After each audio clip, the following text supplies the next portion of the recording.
কষ্ট হইতেছে, বাল আমি খাবো না, বাল আমি পরবো না, বাল আমার বিভিন্ন অসুখ বিসুখ হওয়ার পরে, অসুস্থ হওয়ার পরে তারা বাল দেবতাকে ডাকতো। একটা শব্দ ইউজ করি যেটাকে বলি আমরা বাল। যেমন আমার কোনো একটা বস্তু পছন্দ হয়নি, আমার বন্ধু বান্ধব দুইজন আছে, নিয়ে গেছি দোকানে, আমি কাপড় কিনবো, কাপড় পছন্দ হয় নাই, তো এক বন্ধু আরেক বন্ধুকে বলে, দূর বাল, এটা আমার পছন্দ হয় নাই, বলে কি বলে না? এই বাল শব্দটা কোত্থেকে আসছে?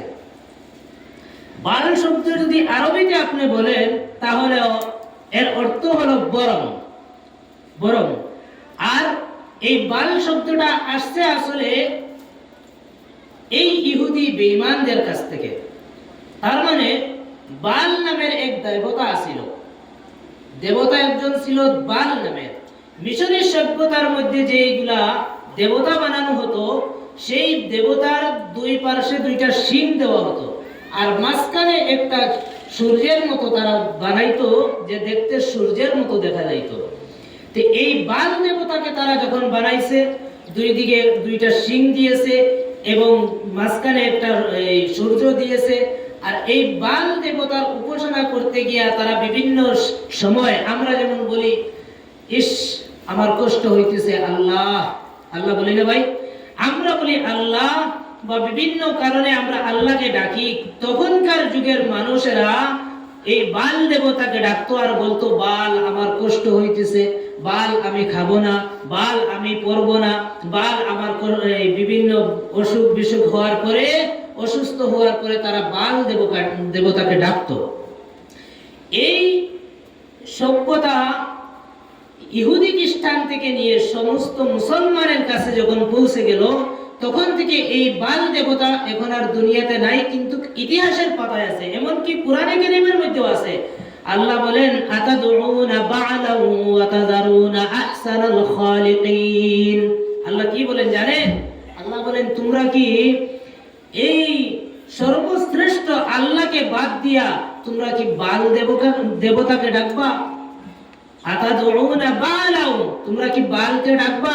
তার মানে এই বাল শব্দটা আমরা যদি মনে করি হিন্দি ভাষায় বলছি সুল, হিন্দি ভাষা কি বলে ভাই?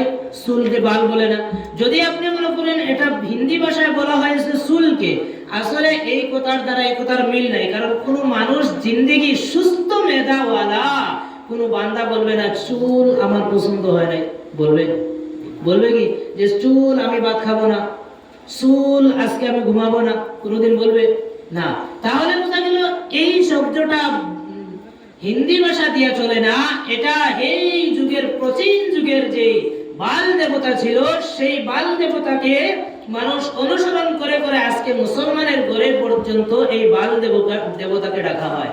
বাল বললে যারা বাল দেবতাকে পূজা করে, বাল দেবতাকে মানিয়া দুনিয়া থেকে কবরে গিয়েছে, তারা যেমন শিরিক করেছে, কবরে জাহান্নামী হয়েছে, তেমন এখনকার মুসলমানরাও যদি বাল দেবতাকে কোথায় কোথায় যদি উচ্চারণ করে, তারাও শিরিক করবে এবং তারাও জাহান্নামে যাবে। কারণ বাল এটা তো কোনো গালি না ভাই, এটা একটা শব্দ, একজন দেবতার নাম। আপনি বাল ব্যবহার করতেছেন মানে তো আপনি দেবতাকেই ডাকতেছেন। ইহুদি খ্রিস্টানরা খুশি হয়, হ্যাঁ মুসলমান তো এখন আর বাল দেবতাই করে ডাকে। এজন্য ভাইয়া বন্ধু মনে করতেছেন এটা তো একটা কথার কথা, আসলে কথা না। আমি কোরআনের আয়াত আপনাদের সামনে স্পষ্টভাবে বলে গেলাম যে এই আয়াতের মধ্যে আল্লাহ তাআলা বলতেছেন, আতাদউনা বা'লাউ ওয়া তাযারুনা আহসানাল খালিকিন, তোমরা কি এই সর্বশ্রেষ্ঠ আল্লাহকে বাদ দিয়া তোমরা কি বাল দেবতাকে ডাকবা? তার মানে কি যে তোমরা বাল দেবতাকে না ডাইকে আমি আল্লাহকে ডাকো, এই কথা আল্লাহ কোরআনে বলতেছেন। এটা আমার বানানো কোনো গল্প না ভাইয়া। এ দোস্ত, এই জন্য আমি বলছি যে আপনারা এই শব্দগুলা ছেড়ে দিতে হবে, এই কাজগুলো ছেড়ে দিতে হবে।